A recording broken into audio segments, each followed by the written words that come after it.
Another day, another lesson.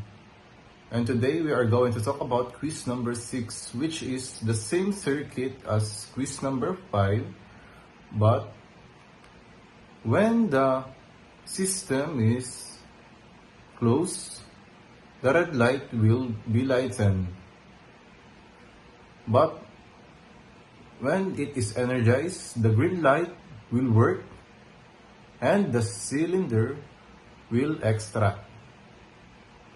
Let's see how it works.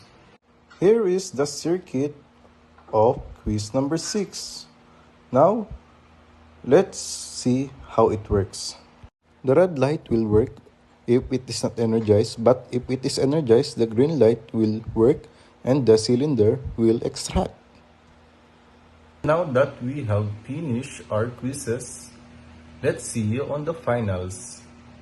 Another day, another lesson.